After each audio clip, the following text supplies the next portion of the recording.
വളരെ നാൾ മുമ്പേ തന്നെ ഞാൻ നവീൻ ബാബുവിൻ്റെ മരണത്തിൽ, ഞാനത് മരണമെന്നേ പറയുന്നുള്ളൂ, അത് ആത്മഹത്യയോ കൊലപാതകമോ എന്ന് എനിക്ക് പറയാറായിട്ടില്ല. ഇപ്പോഴും ഞാൻ അതിനെക്കുറിച്ച് പറഞ്ഞിരുന്നു. അതിലുള്ള ഒരുപാട് ദുരൂഹതകളുണ്ട് എന്ന് ഞാൻ പറഞ്ഞിരുന്നു. ആ ദുരൂഹതകളെന്ന് പറയുന്നത് ആദ്യം മുതൽ നമുക്കൊന്ന് പരിശോധിച്ച് നോക്കാം എന്തൊക്കെയാണെന്ന്. അതായത് ഇങ്ങനെ ഒരു മീറ്റിംഗ് നടക്കുന്നു അവിടെ, അദ്ദേഹത്തിൻ്റെ ഒരു യാത്രയപ്പ്, ഒരു സെൻഡ് ഓഫ് മീറ്റിംഗ്. അദ്ദേഹം വേണ്ടാന്ന് പറഞ്ഞിട്ടും അത് നിർബന്ധമായിട്ട് അങ്ങനെ ഒരു മീറ്റിംഗ് വേണം എന്ന് കളക്ടറുടെ നേതൃത്വത്തിൽ പറയുകയാണ്. അന്നൊക്കെ കളക്ടർക്ക് വളരെ താല്പര്യമാണ് ADM-നോട് എന്നുള്ള രീതിയാണ്. അത് കഴിഞ്ഞ് മീറ്റിംഗ് നടക്കുന്നു. മീറ്റിംഗ് നടക്കുന്ന ഉടനെ അതിനകത്ത് ഏതാണ്ട് യഥാർത്ഥത്തെ അതിക്രമിച്ച് കയറി വന്നതുപോലാണ് PP ദിവ്യ അതിലേക്ക് കയറി വരുന്നത്. എന്നിട്ട് ഈ നവീൻ ബാബുവിനെ വളരെ ആക്ഷേപിച്ചും മോശമായിട്ട് ചിത്രീകരിച്ചും അവിടെ അതിപ്രസംഗിക്കുകയാണ്. ആ പ്രസംഗമൊക്കെ കഴിഞ്ഞു, അവരങ്ങ് പോയി. പോകുന്നതിനപ്പോൾ പറഞ്ഞിട്ട് പോകുന്നത്, ആ സ്ത്രീ പറഞ്ഞിട്ട് പോയത് ഈ മൊമെൻറ്റോ കൊടുക്കുന്നത് കാണാൻ ഇരിക്കാൻ താല്പര്യമില്ലാത്തത് കൊണ്ട്, എൻ്റെ സാന്നിധ്യം, വളരെ മൈനീയ സാന്നിധ്യമല്ലേ, അത് ആവശ്യമില്ലാത്തതുകൊണ്ട് ഞാൻ പോകുന്നു എന്നുള്ള രീതിയിൽ പറഞ്ഞിട്ട് പോയതാണ്. അപ്പോൾ ഇതൊക്കെ ഇത്രയും ഈ നവീൻ ബാബുവിനെ പരസ്യമായിട്ട് ആക്ഷേപിക്കുമ്പോൾ കളക്ടർ അക്ഷരം മിണ്ടാതെ മൂക്കം പിടിച്ചുകൊണ്ടിരിക്കുക, ഇടയ്ക്ക് ചായ പിടിച്ചുകൊണ്ടിരിക്കുക, അതാണ് ചെയ്തുകൊണ്ടിരിക്കുന്നത് ഒരു ചെറിയ പുഞ്ചിരിയോടുകൂടി. അത് അയാൾ ഒരു നിമിഷം പോലും, ഒരു പ്രാവശ്യം പോലും അയാളൊന്നും ഇടപെട്ടിട്ടില്ല ഇതിനകത്ത്, ഇങ്ങനെ ചെയ്യരുത് പറയരുതെന്ന്. ഒന്നാതെ ഇതിന് ശേഷം ഞാൻ മനസ്സിലാക്കിയത്, എനിക്കറിയില്ല എന്താണെന്ന്, മെമൻറ്റോ എടുക്കാൻ പോലും നിൽക്കാതെ നവീൻ ബാബു അതിൽ നിന്ന് പോയെന്നാണ്. പക്ഷേ അതിന് മുമ്പ് ഞാൻ മനസ്സിലാക്കിയത്, ഒരുപാട് പേര് പറഞ്ഞത് അത് ശരിയാണോ എന്ന് എനിക്ക് അറിഞ്ഞൂടാ, സബ്ജക്റ്റ് കറക്ഷൻ. നവീൻ ബാബു ഇതിന് മറുപടി പറഞ്ഞു എന്നുള്ളതാണ് അവിടെ. അതായത് ഈ PP ദിവ്യയുടെ അസാന്നിധ്യത്തിൽ മറുപടി പറഞ്ഞു എന്ന് പറഞ്ഞത്, ഞാൻ ഇതൊന്നും ചെയ്തിട്ടില്ല, മനഃപൂർവ്വം ഞാൻ താമസിപ്പിച്ചിട്ടൊന്നുമില്ലത്, ഇത് കിട്ടിക്കഴിഞ്ഞു 6 ദിവസമേ എടുത്തിട്ടുള്ളൂ, 6 വർക്കിംഗ് ഡേയ്സ് മാത്രമേ ഉള്ളൂ ആ ഫൈനൽ ആയിട്ടുള്ള റിപ്പോർട്ട് കിട്ടിക്കഴിഞ്ഞിട്ട് നവീൻ ബാബു ഈ NOC ഇഷ്യൂ ചെയ്യാൻ താമസിച്ചത്. അതിന് മുമ്പ് തന്നെ ഈ പ്രശാന്തോ അയാളുടെ പേരായകൻ അറിഞ്ഞുകൂടാത്ത ഒരുത്തനാണ്, അയാൾ പറയുന്നുണ്ട് വേറെ ഒരു ബിസിനസ്സുകാരനുമായിട്ട് സിമിലർലി പ്ലേസ്ഡ്, അയാളും NOC ആവശ്യം ഉള്ള ഒരാളാണ്, അയാളുമായിട്ട് സംസാരിച്ചപ്പോൾ ഇത് കൊടുക്കലെന്നൊന്നും പറഞ്ഞിട്ടില്ല, കാശ് വാങ്ങിച്ചിട്ടൊന്നുമില്ല, കാശ് ചോദിച്ചിട്ടുമില്ല. അപ്പോൾ ഒരു ഡിമാൻഡ് ഓഫ് ബ്രൈബ് അവിടെ ഇല്ല എന്നുള്ളത് അയാളുടെ സംഭാഷണത്തിൽ നിന്ന് പോലും വ്യക്തമാണ്. അതും പരസ്യമായ ഒന്നാണ്, അതിൻ്റെ റെക്കോർഡിംഗ് ഉള്ളതാണ്. അപ്പോൾ അത് ഇനി കാണാൻ പറഞ്ഞിട്ടേ ഉള്ളൂ, അല്ലാതെ ഒന്നും പറഞ്ഞിട്ടില്ല എന്ന് പറഞ്ഞു. തരത്തില്ല എന്ന് പറഞ്ഞിട്ടുമില്ല എന്നാ പറഞ്ഞേ. അപ്പോൾ ഇങ്ങനെ കിട്ടിയത് വളവിനാണ്. ഈ പെട്രോൾ ബങ്ക് വരാൻ പോകുന്നത് ഒരു വളവാണ്. ആ വളവിൻ്റെ ഭാഗത്ത് അത് ബുദ്ധിമുട്ടുണ്ടാവും എന്ന് പോലീസ് ചീഫിൻ്റെ റിപ്പോർട്ടുള്ളതുകൊണ്ട് അത് കൊടുക്കാൻ പറ്റുന്നില്ല. അപ്പോൾ എന്നിട്ടും ആ നവീൻ ബാബു അയാളെ സഹായിക്കാനാണ് യഥാർത്ഥത്തിൽ ഈ ഒരു ഫർദർ റിപ്പോർട്ട് അവിടുന്ന് അതായത് ടൗൺ പ്ലാനറുടെ കയ്യിൽ നിന്ന് വാങ്ങാനായിട്ട് കൊടുത്തു, വാങ്ങി. അത് കിട്ടിക്കഴിഞ്ഞ 6 ദിവസത്തിനകത്ത് കൊടുക്കുകയും ചെയ്തു. അതിൻ്റെ റെക്ടിഫിക്കേഷൻ ഇത്രയും വേണമെന്ന് അയാൾ പറഞ്ഞിരുന്നു. അത് അല്ലാതെ വേറെ ഒന്നും അതിനകത്തില്ല. ഇത് പറഞ്ഞു കഴിഞ്ഞ് ഇതാണ് പോയത് ഒന്ന്. പിന്നെ അടുത്തത്, ഇതിന് ശേഷം ഈ നവീൻ ബാബു വളരെ അസ്വസ്ഥനായിരുന്നു. അദ്ദേഹത്തിൻ്റെ ഭാര്യയെ പലതവണ വിളിച്ചതിന് ശേഷം പറഞ്ഞു, ഞാൻ എന്തായാലും രാവിലെയുള്ള ട്രെയിനിൽ ഞാൻ അവിടെ എത്തും, നിങ്ങൾ റെയിൽവേ സ്റ്റേഷനിൽ വരണം. അയാളുടെ ഭാര്യയും മക്കളെയും, 2 പെൺമക്കളാണ്, അവരെയും റെയിൽവേ സ്റ്റേഷനിൽ കാത്തു നിർത്തുക എന്ന് പറയുന്നത് ഒരു ആത്മഹത്യ ചെയ്യാൻ പോകുന്ന ഒരാൾ ചെയ്യുന്ന ഒരു കാര്യമാണോ സാധാരണഗതിയിൽ? ഒരിക്കലും അല്ല. പിന്നെ ഇതെല്ലാം കഴിഞ്ഞപ്പോഴാണ് ആരോ ഇവിടുന്ന് കളക്ടറേറ്റിൽ നിന്ന് അവിടെ ഈ നവീൻ ബാബുവിൻ്റെ ഭാര്യയെ വിളിച്ച് പറയുന്നു, ഇതുപോലെ ഒരു ആത്മഹത്യ നടത്തി അദ്ദേഹം ആത്മഹത്യ ചെയ്തു എന്ന് പറഞ്ഞു. അപ്പോൾ തന്നെ അതായത് നവീൻ ബാബുവിൻ്റെ ഭാര്യയുടെ ബ്രദർ സഹോദരനും അതുപോലെ നവീൻ ബാബുവിൻ്റെ സഹോദരനുമൊക്കെ നേരെ കണ്ണൂരേക്ക് തിരിച്ചു. അവിടെ പോയി അവരൊക്കെ ചെല്ലുന്നതിന് മുമ്പ് തന്നെ ഈ മൃതദേഹം അഴിച്ചിറക്കി ഇവർ ഇൻക്വസ്റ്റ് നടത്തി. അത് ഏറ്റവും സംശയാസ്പദമായ ഒരു കാര്യമാണ്. അതായത് ഈ ബ്ലഡ് റിലേഷൻസ് ആരെങ്കിലും ഇല്ലാതെ ഇതേപോലെ ഇൻക്വസ്റ്റ് അടുത്ത ബന്ധുക്കളുടെ സാന്നിധ്യത്തിലല്ലാതെ ഇൻക്വസ്റ്റ് നടത്തുന്നതെന്ന് പറയുന്നത് വളരെ സംശയാസ്പദമായ ഒരു കാര്യമാണ്. അതിന് പറയുന്ന ന്യായം എന്ന് പറയുന്നത് ADM അദ്ദേഹം ആത്മഹത്യ ചെയ്തു, ആ മൃതദേഹത്തോട് കാണിക്കുന്ന അനാദരവല്ലേ അതങ്ങനെ കെട്ടിത്തൂക്കിയിടുന്നതാണ്. അത് അഴിച്ച് താഴെ ഇറക്കിക്കോട്ടെ. എന്നാൽ ഇൻക്വസ്റ്റ് എന്ന് പറയുന്ന ബാക്കിയുണ്ടല്ലോ, ഇൻക്വസ്റ്റ് ഉണ്ടല്ലോ ബാക്കി. ആ കഴുത്തിൽ കെട്ടുന്ന റിമൂവ് ചെയ്യാൻ പാടില്ല. കാരണം അത് നോക്കണം. ആ ലൈഗേച്ചർ എന്ന് പറയുന്നത് വളരെ ഇമ്പോർട്ടൻ്റ് ആണ്. ഫോറൻസിക് സർജനെ സംബന്ധിച്ചിടത്തോളം വളരെ ഇമ്പോർട്ടൻ്റ് ആണ്. ഒരു ഫോറൻസിക് സർജൻ ആയിരിക്കണം ഇത് പോസ്റ്റ്മോർട്ടം നടത്തേണ്ടത്. അപ്പോൾ ഇത് ഒരു സൂയിസൈഡൽ ഹാങ്ങിങ് ആണോ അതോ ഹോമിസൈഡൽ ഹാങ്ങിങ് ആണോ എന്നുള്ളത് തീരുമാനിക്കണമെന്നുണ്ടെങ്കിൽ നിർബന്ധമായിട്ടും ഈ ലൈഗേച്ചർ പോലും ആ കഴുത്തിൽ കാണണം. ആ ലൈഗേച്ചർ കൊണ്ടു കൊടുക്കണം. ആ ലൈഗേച്ചറിൻ്റെ അളവ് നോക്കണം, അത് നോക്കണം. അത് മാത്രമല്ല, ഈ മരണപ്പെട്ട ഈ മനുഷ്യൻ്റെ നെക്ക്, ഈ കഴുത്തിലുണ്ടല്ലോ, അവിടെ നിന്നുള്ള ഫൈബേഴ്സ് എപ്പോഴും സെല്ലഫൈൻ ടേപ്പ് ഉപയോഗിച്ചെടുക്കണം. കാരണം ഈ പറയുന്ന ലൈഗേച്ചർ ആണോ ഉപയോഗിച്ചിരുന്നത്, അത് വേറെ എന്തെങ്കിലും മെറ്റീരിയൽ ഉപയോഗിച്ചിരുന്നോ എന്ന് കാണാനുള്ള ഏറ്റവും വലിയ തെളിവാണ് അത്. ഇപ്പം ഇദ്ദേഹത്തിന് ഒരു ഒരു ഒരു ഒരു കയറിൽ തൂങ്ങിക്കുന്നത് കണ്ടു. അത് ആണോ അതോ വേറെ എന്തെങ്കിലും മെറ്റീരിയൽ ഉപയോഗിച്ച് കഴുത്ത് മുറുക്കിയിട്ടുണ്ടോ, കഴുത്തിൽ വേറെ എന്തെങ്കിലും ഉണ്ടോ എന്നുള്ളതിന് നിർബന്ധമായിട്ടും സെല്ലഫൈൻ ടേപ്പ് എടുത്ത് അത് കഴുത്തിൽ നിന്ന് അതിൻ്റെ ഫൈബേഴ്സ് കളക്ട് ചെയ്യണം. അത് ഏറ്റവും അത്യന്താപേക്ഷിതമായ ഒരു കാര്യമാണ്. ഇങ്ങനെയുള്ള പാർഷ്യൽ ഹാങ്ങിങ് ആയാലും സൂയിസൈഡൽ ഹാങ്ങിങ് ആയാലും ഹോമിസൈഡൽ ഹാങ്ങിങ് ആയാലും സ്ട്രാങ്കുലേഷൻ ആയാലും എല്ലാം ചെയ്യേണ്ട കാര്യമാണ്. അത് ഒരു ഫോറൻസിക് എക്സ്പേർട്സിനെയൊക്കെ വരുത്തി പരിശോധിപ്പിക്കുന്നതിന് മുമ്പ് തന്നെ അവിടെ മുഴുവൻ അലങ്കോലം ആക്കി.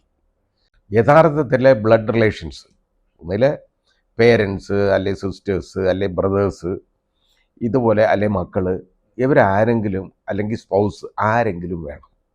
ആര് വേണമെന്ന് പറയുന്നത് അത് ആ ഇൻക്വസ്റ്റിനകത്ത് തന്നെ അതിൻ്റെ ആ പോർഷൻ നോക്കിയാൽ ഇൻക്വസ്റ്റിൽ പ്രിൻ്റഡ് കോളം ഉണ്ട്. കാരണം ഈ ഡെഡ് ബോഡി റെക്കഗ്നൈസ് ചെയ്തത്, അതായത് ഐഡൻറ്റിഫൈ ചെയ്തത് ഇവരാരെങ്കിലും ആയിരിക്കണം, കുടുംബാംഗങ്ങൾ ആരെങ്കിലും ആയിരിക്കണം ഐഡൻറ്റിഫൈ ചെയ്യുന്നത്. അവർ ഐഡൻറ്റിഫൈ ചെയ്ത് കൊടുക്കുന്നതായിട്ട് കാണിക്കണം. അവരുണ്ടെങ്കിൽ നിർബന്ധമായിട്ടും അവരുടെ എല്ലാം മൊഴി രേഖപ്പെടുത്തണം. അത് നിർബന്ധമാണ്. ഇൻക്വസ്റ്റിൻ്റെ ഭാഗമായിട്ട് അതിനകത്ത് മൊഴി മുഴുവൻ അവരുടെ എല്ലാം മൊഴി രേഖപ്പെടുത്തണം. ഇവിടെ ഇദ്ദേഹത്തിന് ബന്ധുക്കൾ ഇല്ലാത്തതല്ല, ഇവരങ്ങ് ചെല്ലുന്നതിന് മുമ്പ് ഇത് റെഡിയാക്കി എടുക്കണം. അതിനുള്ള മാർഗമാണ് ചെയ്തു വച്ചേക്കുന്നത് പോലീസ്, അല്ലാതെ വേറൊന്നുമല്ല. അതിന് പറയുന്ന മറുപടി എന്ന് പറയുന്നത് മൃതദേഹത്തോട് അനാദരവ് അല്ലേ കാണിക്കുന്നതെന്ന്. ജീവിച്ചിരുന്നപ്പോൾ കാണിക്കാത്ത ആദരവാണ് ഈ മൃതദേഹത്തിനോട് മരിച്ചു കഴിഞ്ഞപ്പം ഈ ഉള്ള തെളിവില്ലാതാക്കി കാണിക്കാൻ വേണ്ടി ചെയ്യുന്നത്. അദ്ദേഹത്തിൻ്റെ കയ്യിൽ നിന്നുള്ള സെല്ലോഫൈൻ ടേപ്പ് നിർബന്ധമാണ് എടുക്കണം. കാരണം ഫൈബേഴ്സ്, ഒരാൾ ഈ തൂങ്ങുന്ന ഒരാൾ സ്വന്തമായിട്ട് തൂങ്ങുകയാണെങ്കിൽ അദ്ദേഹത്തിൻ്റെ കയ്യിൽ ഈ ലൈഗേച്ചറിൻ്റെ യഥാർത്ഥത്തിൽ അതിൻ്റെ ഫൈബർ കാണും. അപ്പോൾ അത് എടുത്തിട്ടുണ്ടോ ഇല്ലയോ എന്നുള്ളത് സംശയാസ്പദമാണ്. എടുത്ത് കാണുകയില്ല, മനഃപൂർവ്വം എടുക്കത്തില്ല എന്ന് തന്നെ ഞാൻ വിശ്വസിക്കുന്നു. കഴുത്തിലെ എടുക്കണം, കയ്യിലെ എടുക്കണം. കാരണം അതേ ലൈഗേച്ചറാണോ ഉപയോഗിച്ചാണോ തൂങ്ങിയത്. സ്വന്തമായിട്ട് തൂങ്ങുകയാണെങ്കിൽ നിർബന്ധമായിട്ടും ഈ തൂങ്ങാനായിട്ട് ഇതും കഴുത്തും കെട്ടിയിട്ട് പോയി കൈ എഴുതിയിട്ട് വരത്തില്ലല്ലോ ഏതായാലും. അപ്പോൾ ആ കയ്യിൽ ആ ഫൈബർ കാണും. ഏത് ലൈഗേച്ചറാണ് ഉപയോഗിച്ചതെന്ന് വെച്ചാൽ അതിൻ്റെ ഫൈബർ കാണും. ഇതുപോലുള്ള വളരെ ഉള്ള തെളിവുകളെല്ലാം അതെല്ലാം മുഴുവൻ നശിപ്പിച്ച് കളഞ്ഞതായിട്ടാണ് എനിക്ക് മനസ്സിലാവുന്നത്. പിന്നെ ആ മുറി എങ്ങനെ കിടന്നു, ഏതൊക്കെ വിധത്തിലാണ് എന്ന് ആദ്യം അതാരാ കാണുന്നത്, എങ്ങനെ കണ്ടു, ഇതെല്ലാം മുഴുവൻ നോക്കണം കേട്ടോ. ഈ ഡ്രൈവർ ഷംസുദ്ദീൻ എന്തുകൊണ്ട് ഈ മുറിക്കകത്ത് കയറി നോക്കിയില്ല? കാരണം ഇപ്പോൾ അവിടെ അദ്ദേഹം ഉണ്ട് എന്നുള്ള ഉറപ്പുണ്ടെങ്കിൽ, അതായത് നവീൻ ബാബു അവിടെ ഉണ്ടെന്നുള്ള ഉറപ്പുണ്ടെങ്കിൽ അയാൾക്കതി കയറി നോക്കുന്നതിന് വല്ല തടസ്സമുണ്ടോ? വാതിൽ തുറന്ന് കിടക്കുകയാണ്. പക്ഷെ അയാൾ വെളിയിൽ നിന്നുകൊണ്ട് ആളിനെ വിളിച്ചതേ ഉള്ളൂ. അപ്പോൾ അയാൾക്ക് അതിനകത്ത് അതിൻ്റെ ആ എന്ത് സംശയം തോന്നാനുള്ള കാരണം എന്താണ്? തുറന്നു കിടക്കുന്ന വാതിൽ കാണുമ്പോൾ എന്ത് സംശയം? ഈ വാതിൽ തുറന്നു കിടന്നു എന്നുള്ളത് ഏറ്റവും വളരെ ദുരൂഹത ഉണ്ടാക്കുന്ന ഒരു കാര്യമാണ്. പിന്നെ ഇതൊന്നുമില്ലാതെ ഈ പോസ്റ്റ്മോർട്ടത്തിന് ഇത്ര ധൃതി പിടിച്ച് പോസ്റ്റ്മോർട്ടം നടത്തേണ്ട കാര്യം എന്തോ? ഇതിനകത്ത് അദ്ദേഹത്തിൻ്റെ ബന്ധുക്കൾ, അദ്ദേഹത്തിൻ്റെ അളിയനും അതുപോലെ തന്നെ ഈ അനുജനും അവിടെ ചെല്ലുകയാണ്. അവർ ചെന്ന് കഴിഞ്ഞപ്പോൾ അവർ വളരെ കാര്യമായിട്ട് ഡിസ്ട്രിക്ട് കളക്ടറുടെ അടുത്ത് പറഞ്ഞു, ഇത് ഈ പരിയാരം മെഡിക്കൽ കോളേജിൽ പോസ്റ്റ്മോർട്ടം നടത്തുന്നതിന് ഞങ്ങൾക്ക് വിശ്വാസമില്ല. കാരണം അവിടെ ഈ PP ദിവ്യയുടെ ഭർത്താവും അതുപോലെ തന്നെ അയാളുടെ സഹായിയായിട്ടുള്ള PP ദിവ്യയുടെയും സഹായിയായിട്ടുള്ള പ്രശാന്തും അയാളും വർക്ക് ചെയ്യുന്ന സ്ഥലമാണ്, പ്രവർത്തിക്കുന്ന സ്ഥലമാണ്. അതുകൊണ്ട് തന്നെ അവിടെ ഈ പോസ്റ്റ്മോർട്ടം നടത്തുന്നതിൽ വിശ്വാസമില്ല എന്ന് പറഞ്ഞപ്പോൾ കളക്ടറാണ് അഷുറൻസ് കൊടുക്കുന്നത്. ഒരു കുഴപ്പമില്ല, ഇതങ്ങ് ചെയ്യണം, അവർ നല്ല വളരെ ഇൻറ്റഗ്രിറ്റി ഉള്ളവരാണ്, അങ്ങനെയാണ് ഇങ്ങനെയാണ് കോടയമാടയെന്ന് പറഞ്ഞ് ഇയാൾ കൊടുക്കുകയാണ്, നിർബന്ധമാണ്. അതെന്തുകൊണ്ട് അങ്ങനെ ചെയ്യിക്കാനിടയായി ആ പോസ്റ്റ്മോർട്ടം? ഇനി പോസ്റ്റ്മോർട്ടം ചെയ്ത് കഴിഞ്ഞു ഇരിക്കട്ടെ. പോസ്റ്റ്മോർട്ടം എന്ന് പറയുന്നത് ഇപ്പം ഞാൻ ഇതിനകത്ത് പോസ്റ്റ്മോർട്ടം സർട്ടിഫിക്കറ്റ് ഇപ്പോൾ കണ്ടു. പോസ്റ്റ്മോർട്ടം സർട്ടിഫിക്കറ്റിൻ്റെ പകർപ്പ് ഇപ്പോൾ എനിക്ക് അയച്ചു കിട്ടി, ഞാൻ കണ്ടു. അതിനകത്ത് ഡെത്ത് ഡ്യൂ ടു ഹാങ്ങിങ് അതിൻ്റെ ലക്ഷണങ്ങളൊക്കെ തന്നെയാണ് അതിലെഴുതിയിരിക്കുന്നത്. പക്ഷേ ഇത് സത്യമാണോ അല്ലയോ എന്ന് ഒന്നുകൂടെ ഒന്ന് വെരിഫൈ ചെയ്യണമെന്ന് വിചാരിച്ചാൽ എന്താ മാർഗമുള്ളത്? ഇനി ഒരു മാർഗമില്ല. കാരണം ഇതിൻ്റെ കൂടെ ആൾ പോയി കത്തിക്കാനായിട്ട്, ഇവിടുന്ന് തന്നെ കൂടെ പോയി റെഡിയാക്കി എല്ലാം കൊടുത്ത് കത്തിപ്പിച്ച് കഴിഞ്ഞിട്ട് തിരിച്ചുപോയി. എന്നിട്ട് അയാൾ തന്നെ പറയാണ് ഈ നവീൻ ബാബുവിൻ്റെ എൻ്റെ കൈക്കൂലിക്കാരനാണോ അല്ലയോ എന്നുള്ളതിന് 2 പക്ഷമുണ്ടെന്ന് പറഞ്ഞ് നമ്മൾ കേട്ടതാണ്. ഇതൊക്കെയാണ് ഈ പാർട്ടിക്കാർ ചെയ്തുകൊണ്ടിരിക്കുന്ന കാര്യം. ഇനി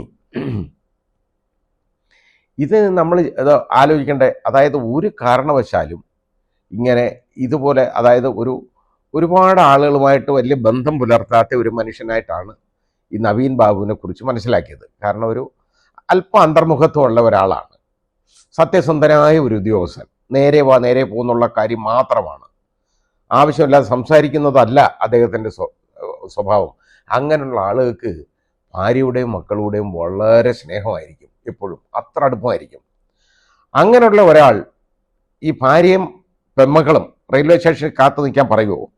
ഇവിടുന്ന് കയറി പോകുന്നില്ലെങ്കിൽ അവരെ അവിടെ പറഞ്ഞു നിർത്തുമോ? അപ്പോൾ അത് വളരെ നമുക്ക് ഒരുപാട് ദുരൂഹത ഉണ്ടാക്കുന്ന കാര്യമാണ്. എന്നിട്ടിത് ധൃതി പിടിച്ച് ഇൻക്വസ്റ്റ് നടത്തുക, അതുപോലെ തന്നെ പോസ്റ്റ്മോർട്ടം ധൃതി പിടിച്ച് നടത്തിക്കുക. അവർ ബന്ധുക്കൾ അതിനെക്കുറിച്ച് സംശയം ഉന്നയിച്ചിട്ട് പോലും കളക്ടറുടെ നിർബന്ധമാണ്. ഇതാ കാര്യം. ഇനി കളക്ടറുടെ കാര്യം പറഞ്ഞു കഴിഞ്ഞാൽ, കളക്ടർ ചെയ്ത പണി എന്തോന്ന് നമുക്കറിയാമല്ലോ. വളരെ സത്യസന്ധനായ ഉദ്യോഗസ്ഥനായിരുന്നു ഇദ്ദേഹം. അങ്ങനെ ഒരു അഴിമതി ആരോപണങ്ങളും അദ്ദേഹത്തിൻ്റെ പേർക്കുണ്ടായിട്ടില്ല എന്നെല്ലാം പറഞ്ഞുകൊണ്ടിരുന്ന ആള് അതേ വർഷം തന്നെയാണ് യഥാർത്ഥത്തിൽ ജോയിൻറ്റ് ലാൻഡ് റവന്യൂ കമ്മീഷണർക്കും കൊടുത്തത്, ഗീതയ്ക്ക് കൊടുത്തത് മൊഴി. ഇതൊക്കെ കൊടുത്തു, ഒരു കുഴപ്പമില്ല. ഇങ്ങനൊരു കൈക്കൂലിയുടെ ആക്ഷേപമുണ്ടെന്നോ അല്ലെങ്കിൽ എന്തെങ്കിലും പ്രശ്നമുണ്ടെന്നോ ഒന്നും പറഞ്ഞില്ല. പക്ഷേ പോലീസിന് കൊടുത്ത മൊഴിയിൽ ഒരു കാര്യം കൂടെ പറഞ്ഞു. നവീൻ ബാബു അയാളുടെ ചേംബറിൽ ചെന്നിട്ട്, കളക്ടറുടെ ചേംബറിൽ ചെന്നിട്ട് എനിക്കൊരു തെറ്റ് പറ്റിപ്പോയി എന്ന് പറഞ്ഞെന്ന്. ഇത് വിശ്വസിക്കാൻ കൊള്ളാവുന്ന ഒരു കാര്യമാണോ? അയാൾക്കെതിരെ തന്നെ ആദ്യം കേസെടുക്കണ്ടേ യഥാർത്ഥത്തിൽ? കാരണം ഏറ്റവും സംശയാസ്പദത്തിൻ്റെ മുനയിൽ നിൽക്കുന്ന ആളാണ് ജില്ലാ കളക്ടർ. കാരണം ഇതുപോലെ ഇല്ലാത്ത ഒരു കാര്യം, ഒരു കള്ളം പറയുകയാണ്. മാത്രമല്ല, നവീൻ ബാബുവിൻ്റെ ഫാമിലിക്കറിയാം ഈ കളക്ടറുമായിട്ട് ഒരു നല്ല ബന്ധമൊന്നും നവീൻ ബാബുവിനില്ല. കാരണം കളക്ടർ അങ്ങനെയുള്ള ഒരാളാണ്. അതുകൊണ്ട് കളക്ടറുമായിട്ട് ശരിയായ ഒരു ബന്ധമൊന്നുമില്ല, ആ അടുപ്പമൊന്നുമില്ല. എങ്ങനെയെങ്കിലും അവിടെ നിന്ന് പോരുക എന്നുള്ളതാണ്. പിന്നെ അങ്ങനെയുള്ള ഒരാൾ ഇത് പറഞ്ഞേക്കുമ്പോൾ തന്നെ വളരെ സംശയാസ്പദമായ ഒരു സാഹചര്യമല്ലേ ഉള്ളത്. ഈ കളക്ടർ ആദ്യം അധികം ഇടപെടുന്നില്ല. കളക്ടർക്ക് അറിയാമായിരുന്നു ദിവ്യ അവിടെ എത്തുമെന്ന്. എന്നിട്ട് ദിവ്യ അവിടെ വന്നപ്പോൾ അത് ഇതുപോലൊക്കെ അനാവശ്യങ്ങളൊക്കെ വിളിച്ച് പറഞ്ഞപ്പോൾ തർക്കിച്ചില്ല, തടഞ്ഞില്ല. അതും കൂടാതെ ഇപ്പോൾ ഒരു കള്ളത്തരം കൂടെ പിന്നീട് രണ്ടാമത് മെനഞ്ഞെടുക്കുന്നു. അതായത് എനിക്കൊരു തെറ്റ് പറ്റിപ്പോയി എന്ന് പറഞ്ഞാൽ അദ്ദേഹം കൈക്കൂലിക്കാരനാണെന്ന് അദ്ദേഹം സമ്മതിച്ചു എന്നുള്ളതാണ് ഒന്ന് പറഞ്ഞേക്കുന്നത്. ഇത് കൂടാതെ മറ്റ് ധാരാളം സാഹചര്യങ്ങളും ഇതിനകത്ത് കുഴപ്പമുണ്ട്. ഒന്ന്, ഈ PP ദിവ്യ വരുമ്പോൾ അവിടെ ഒരു വീഡിയോഗ്രാഫറെ കൊണ്ടാണ് വരുന്നത് കേട്ടോ. അവിടെ വന്നപ്പോൾ വീഡിയോഗ്രാഫർ കറക്റ്റാണ്. അതിനു മുമ്പ് ഈ ദിവ്യ തന്നെ ഫോണിൽ കോണ്ടാക്ട് ചെയ്തിട്ടുണ്ട് ഈ ഒരു ചെറിയൊരു അവിടുത്തെ ലോക്കൽ ചാനലിൻ്റെ ആളിനെ കോണ്ടാക്ട് ചെയ്തു. എൻ്റെ ഇത് മുഴുവൻ ഒന്ന് കവറേജ് നടത്തണം എന്നാണ്. വലിയ അത്യാവശ്യമല്ലേ കവറേജ് നടത്തിയിട്ട്, വലിയ കാര്യങ്ങൾ ചെയ്യാൻ പോകല്ലേ. അങ്ങനെ കവറേജ് നടത്താനായിട്ട് ആളുണ്ട്. അയാൾ ഇത് കവറേജുമൊക്കെ നടത്തി റെഡിയാക്കി ഇതെല്ലാം കണ്ടിട്ട് ഈ സ്ത്രീ പോയി കഴിഞ്ഞപ്പോൾ പെട്ടെന്ന് തന്നെ ഇതെല്ലാം ഈ വീഡിയോഗ്രാഫ് മുഴുവൻ വാങ്ങിച്ചിട്ട് മുഴുവൻ സർക്കുലേറ്റ് ചെയ്യാണ്. പത്തനംതിട്ടയിലും നാട്ടിലുമൊക്കെ. എന്നിട്ട് അപ്പോൾ ഇനി അടുത്ത ഒരു സാഹചര്യം, അത് എന്നെ ഇന്നലെ ഏഷ്യാനെറ്റിലെ ചർച്ചയ്ക്ക് ശേഷം എന്നെ കാസർഗോഡ് എന്നുള്ള ഒരാൾ വിളിച്ചു കേട്ടോ. അയാളുടെ പേര് ഞാൻ മറന്നുപോയി, നമ്പരൊക്കെ എൻ്റെ കയ്യിലുണ്ട്.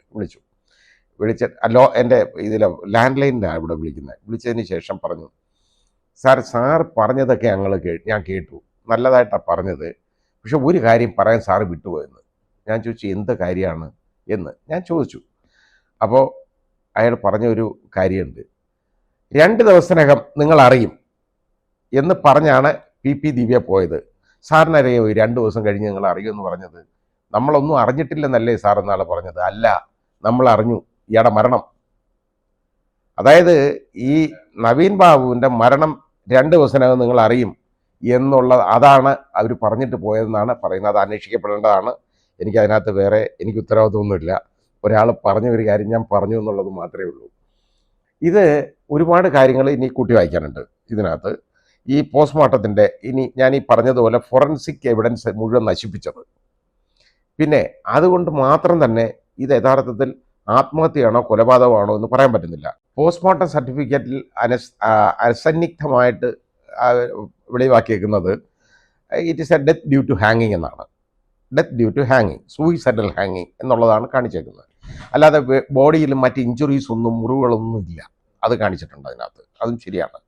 അപ്പോൾ അങ്ങനെ വരുമ്പോൾ ഡെത്ത് ഡ്യൂ ടു ഹാങ്ങിങ്, അതിൻ്റെ ലക്ഷണങ്ങൾ എഴുതിയിട്ടുണ്ട് പോസ്റ്റ്മോർട്ടം സർട്ടിഫിക്കറ്റിൽ, അതാണ്. പക്ഷേ ഇതൊന്നും നമുക്കിനി ഇത് ശരിയാണോ ഈ നടത്തിയേക്കുന്നത്, ഈ പറഞ്ഞേക്കുന്ന കാര്യങ്ങൾ സത്യമാണോ എന്നറിയണമെങ്കിൽ അതിനെ ഒന്ന് ക്രോസ് ചെക്ക് ചെയ്യാൻ മാർഗമില്ലാതാക്കി. ഡെഡ് ബോഡി കത്തിപ്പോയി, ഒന്നുമില്ല, ഇനി ദഹിപ്പിച്ചതാണ്, ഒന്നും ചെയ്യാൻ പറ്റത്തില്ല. അത് യഥാർത്ഥത്തിൽ അതൊരു ദുരൂഹതയുള്ള ഒരു കാര്യമാണ്. ഈ വീട്ടുകാർക്ക്, അതായത് നവീൻ ബാബുവിൻ്റെ കുടുംബാംഗങ്ങൾക്ക്, ബന്ധുക്കൾക്കും ഈ മാർക്സിസ്റ്റ് പാർട്ടിയിലുള്ള അചഞ്ചലമായ വിശ്വാസമാണ് ആ മുതലെടുപ്പിലേക്ക് പോയത്. കാരണം അവരവർ പറയുന്നത് കേട്ടു, അവരെല്ലാം ചെയ്തു, എല്ലാം അവരോടൊപ്പമാണ് എന്നെല്ലാവരും വിളിച്ചു പറയുന്നതെല്ലാം അവർ കേട്ടു കഴിഞ്ഞപ്പോൾ അവർ കൂടെ ആളുണ്ടല്ലോ, എല്ലാവരും ഒപ്പമാണല്ലോ എന്നുള്ളൊരു ഒരു ധാരണയിൽ ഇതൊരു ആത്മഹത്യ മാത്രമായി അവർ കണക്കാക്കി. അവരാദ്യം ഇതിൻ്റെ മറ്റ് പ്രോസ് ആൻഡ് കോൺസിനെ കുറിച്ച് ചിന്തിച്ചില്ല. അതുകൊണ്ട് മാത്രമാണ് യഥാർത്ഥത്തിൽ ഈ ബോഡി ദഹിപ്പിച്ചത്. എൻ്റെ അഭിപ്രായത്തിൽ ഈ ബോഡി ഒരിക്കലും ദഹിപ്പിക്കാൻ പാടില്ലാത്തതായിരുന്നു. അത് മറവ് ചെയ്തിരുന്നത് മാത്രമായിരുന്നു എന്നുണ്ടെങ്കിൽ ഇപ്പോൾ രണ്ടാമതെടുത്ത് അന്തസ്സായിട്ട് പോസ്റ്റ്മോർട്ടം നടത്തി ഇത് വീണ്ടും സ്ഥിരീകരിക്കാമായിരുന്നു. അതിന് പറ്റാതെ പോയി. ഏത് വിധത്തിലാണ് ഇനി ഇതിപ്പോൾ ഒരു ഹാങ്ങിങ് ആണെന്ന് തന്നെ പോസ്റ്റ്മോർട്ടം സർട്ടിഫിക്കറ്റിൽ ഒരു ഹാങ്ങിങ് ആയിട്ട് പറഞ്ഞെന്നിരിക്കട്ടെ, അത് സൂയിസൈഡൽ ഹാങ്ങിങ് എന്ന് പറയാൻ പറ്റത്തില്ല ഒരിക്കലും, പലപ്പോഴും. കാരണം ഒരു 2-3 പേര്, അതായത് ഒരാളെ, അതായത് അബോധാവസ്ഥയിലായ ഒരാൾ, അല്ലെങ്കിൽ അതുപോലെ തന്നെ ആയിട്ടുള്ള ഒരാളെ എടുത്തിട്ട് അയാളുടെ കഴുത്തിൽ ഈ ലൈഗേജർ കെട്ടി മുകളിൽ കെട്ടിയതിന് ശേഷം അങ്ങ് വിട്ട് കഴിഞ്ഞെന്നിരിക്കട്ടെ പതുക്കെ. എല്ലാ സൂയിസൈഡിൻ്റെ ലക്ഷണങ്ങൾ മാത്രമേ അതിൽ കാണുള്ളൂ. അത് സൂയിസൈഡൽ ഹാങ്ങിങ് എന്ന് പറയാൻ പറ്റുമോ? അങ്ങനെയുള്ള കേസ് എൻ്റെ മുമ്പിൽ വന്നിട്ടുണ്ട്.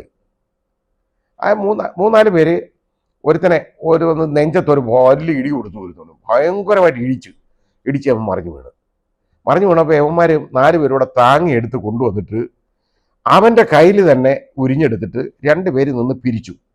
എന്നിട്ട് പിരിച്ചിട്ട് ഒരുത്തൻ ഇതിൻ്റെ ഒരറ്റം എടുത്ത് ഇയാളെ കഴുത്തെ കെട്ടി, വേറൊരുത്തൻ മരത്തെ കയറി.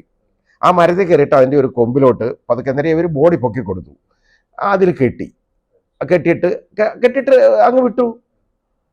അവനെ അന്നേരം കിടന്ന് പിടച്ചു, മരിച്ചു. ഇത് എത്രയൊക്കെ എത്രയൊക്കെ ബുദ്ധിപരമായിട്ടൊരു ക്രൈം നടത്തിയാലും അതിലെപ്പോഴും ഒരു തെളിവ് അവശേഷിക്കാറുണ്ട്. ഇത് രാത്രി, അതായത് വെളുപ്പിനെ ഒരു മാർക്കറ്റിലായത് ആടിനെ വിൽക്കാൻ വന്ന ഒരാൾ കേട്ടോ, അയാൾ ആടിനെയും കൊണ്ടുവന്നു. അയാൾ ഉറക്കം വന്ന് അനങ്ങാതെ അപ്പുറത്തൊരു ഷെഡിൽ കയറിയിരുന്ന് ഉറങ്ങുമായിരുന്നു. അയാൾ എന്തോ ശബ്ദം കേട്ട് ഇയാൾ ഉണർന്ന് നോക്കിയപ്പോൾ കാണുന്ന കാഴ്ച ഇതാണ്. അയാൾ പേടിച്ച് പുറത്ത് പറഞ്ഞില്ല. വലിയ ക്രിമിനൽസാണ് ഈ ചെയ്തവന്മാർ, പുറത്ത് പറഞ്ഞില്ല. പിന്നെ 2 വർഷം കഴിഞ്ഞ് ഒരു ഉദ്യോഗസ്ഥൻ, അതായത് ഒരു നല്ലൊരു പോലീസ് ഓഫീസർ, ശശിധരൻ എന്ന് പറയുന്ന ഒരാളാണ് അദ്ദേഹം, ഈ അന്വേഷണം പലതുപോലെ ഇത് നടത്തി, പല അന്വേഷണങ്ങൾ ഇതുപോലെ നടത്തേണ്ടതായിട്ട് വന്നു. അങ്ങനെ കുഴിച്ചുമൂടപ്പെട്ട ഒരു 3-4 കേസുകൾ ഒന്നിച്ച് തുരന്നെടുത്തു കേട്ടോ ഇവർ നടത്തിയിട്ടാണ് അവസാനം ഈ ആടുകാരനെ കണ്ടുപിടിച്ചു, ഈ മൊഴിയെടുത്തു, ആ കേസ് വന്നു, ഞാനത് ശിക്ഷിക്കുകയും വന്നിട്ടുണ്ട്. അതാ ഞാൻ പറഞ്ഞ ഒരു എവിഡൻസ് എങ്ങനെയായാലും കിട്ടും, പലപ്പോഴും കിട്ടും. ഇവിടെ ഇതിനി ശ്രദ്ധിക്കണം. ഇതിനകത്ത് വേറൊരു പ്രശ്നം എന്ന് പറയുന്നത്, നമ്മുടെ ഇതിൻ്റെ ഒരു ചെറിയ ഒരു രീതിയിലേക്ക്, അതായത് ഈ PP ദിവ്യയുടെ ഈ പ്രസംഗം, അതുമാത്രമല്ല ഈ പെട്രോൾ ബങ്കിനകത്ത് അയാൾ ഒന്നും ചെയ്തിട്ടില്ല. കാരണം അയാൾ അന്തസ്സായിട്ട് 6 ദിവസത്തിനകത്ത് അയാൾ NOC എഴുതി കൊടുത്തതാണ്. ഈ പെട്രോൾ ബങ്കിൻ്റെ ഇതിലേക്ക് മാത്രമായിട്ട് ഇത് ഒതുക്കിക്കെട്ടാൻ ശ്രമിക്കുന്നത് വളരെ അപകടകരമായ ഒരു കാര്യമാണ്. ഇതിനകത്തൊരു വൈഡ് കോൺസ്പിറസി ഇതിൻ്റെ പുറയിലുണ്ട്. ഇതിനകത്ത് വലിയ ലാൻഡ് മാഫിയ, ലാൻഡ് ഡീല് ഒക്കെ, ഇതെന്തൊക്കെയോ കാര്യങ്ങൾ നവീൻ ബാബുവിന് അറിയാമായിരുന്നു എന്നൊന്ന് പറയപ്പെടുന്നു. എനിക്കറിയില്ല എൻ്റെ സത്യസ്ഥിതി. പക്ഷേ ഇതൊക്കെ അന്വേഷിക്കണം. ഇതൊരു ചെറിയ കാര്യമായിട്ട് ഈ പ്രശാന്തനിലേക്ക് മാത്രം ഒന്നും ഒതുങ്ങിപ്പോകരുത്. അങ്ങനല്ല ഇത് വേണ്ടത്. ദിവ്യയിലേക്ക് മാത്രം ഒതുങ്ങല്ല വേണ്ടത്. ഇതിൻ്റെ പുറയിലുള്ള കള്ളക്കളികൾ ഒരുപാട് ആരൊക്കെ ഇതിനകത്തുണ്ടായിരുന്നു എന്നുള്ളതിനെക്കുറിച്ച് ഒരു അന്വേഷണം നടത്തണമെങ്കിൽ കേരള പോലീസിനെ കൊണ്ടത് ചെയ്യാൻ പറ്റില്ല. അവർക്ക് കഴിവില്ലാത്തതുകൊണ്ടല്ല, അവർ ചെയ്യത്തില്ല, ചെയ്യാനൊക്കത്തില്ലെന്ന്. ഇപ്പം ചെയ്യാൻ പോയി കഴിഞ്ഞാൽ പ്രശ്നമാകും അവർക്ക് അവരെ ആര് പ്രൊട്ടക്റ്റ് ചെയ്യും? അവർ ചെയ്യത്തില്ല. അപ്പോൾ ഏറ്റവും പറ്റിയത് യഥാർത്ഥത്തിൽ ഒരു ഏജൻസി, അതായത് നിഷ്പക്ഷമായിട്ട് അന്വേഷിക്കാൻ പറ്റിയ ഒരു ഏജൻസി, അത് ഈ കേന്ദ്ര ഏജൻസി ആയിട്ടുള്ള CBI തന്നെയാണ്. CBIക്ക് തന്നെ അതിന് പറ്റുള്ളൂ. അതാണ് ശരി. കോടതി അത് എന്ത് ചെയ്യും എന്ന് എനിക്കറിയില്ല. അത് കോടതി അതിൻ്റെ ന്യായങ്ങൾ നോക്കിയിട്ട് വിധിക്കും. അത് കോടതി വിധിയാണ്, അത് പറഞ്ഞോട്ടെ. ഞാൻ അതിൻ്റെ മെറിറ്റിലേക്കൊന്നും ഞാൻ പറയുന്നില്ല. ഞാൻ എൻ്റെ അഭിപ്രായമാണ് ഈ പറയുന്നത്. അല്ലാതെ ഇങ്ങനെ ചെയ്യണമെന്നുള്ളതല്ല ഞാൻ പറയുന്നത്. കാരണം അതിനുള്ള പറ്റിയ അതിൻ്റെ സാഹചര്യങ്ങൾ നിർബന്ധിക്കുന്നത് ഇതാണ്. ഇനി ഒരു കാര്യം കൂടെ എനിക്ക് പറയാനുള്ളൂ എന്നെ സംബന്ധിച്ച്. നമ്മുടെ ബഹുമാന്യനായ മുഖ്യമന്ത്രി, അങ്ങയ്ക്ക് ആ നവീൻ ബാബുവിൻ്റെ കുടുംബത്തിനോടൊപ്പം നിൽക്കുന്ന കേരളത്തിലെ ഭൂരിപക്ഷം ജനങ്ങളോടോ എന്തെങ്കിലും ആത്മാർത്ഥതയുണ്ടെങ്കിൽ, നിങ്ങൾ കോടതി വിധി വരുന്നത് വരെ നോക്കിയിരിക്കാതെ, നാണക്കേടുണ്ടാക്കാതെ, നിങ്ങൾ ഇത് CBIക്ക് സ്വമേധയാ ഹാൻഡ് ഓവർ ചെയ്യുക ഈ അന്വേഷണം. എന്നിട്ട് കോടതി പറയുക, ഞങ്ങളിത് CBIക്ക് കുടുംബത്തിന് വേണ്ട ഇതാണ്. അവർക്ക് അവരുടെ ഇൻവെസ്റ്റിഗേഷൻ എന്ന് പറയുന്നതിൽ അവർക്ക് വിശ്വാസം വേണം. ആ വിശ്വാസത്തെ ഊട്ടിയുറപ്പിക്കാനായിട്ട് ഞങ്ങൾ കുടുംബത്തോടൊപ്പമാണ്, അതുകൊണ്ട് ഈ അന്വേഷണം CBIക്ക് ഞങ്ങൾ ഹാൻഡ് ഓവർ ചെയ്യാൻ റിക്വസ്റ്റ് ചെയ്യുകയാണ് എന്ന് നിങ്ങൾ പറയണം. അതാണ് നിങ്ങൾ ആ അന്തസ്സ് കാണിക്കേണ്ടത്. കാണിച്ചില്ലെങ്കിലുണ്ടല്ലോ, നിങ്ങളോട് ഒരിക്കലും ഇവരാരും പൊറുക്കില്ല. അത് മനസ്സിലാക്കുക, തിരിച്ചറിയുക.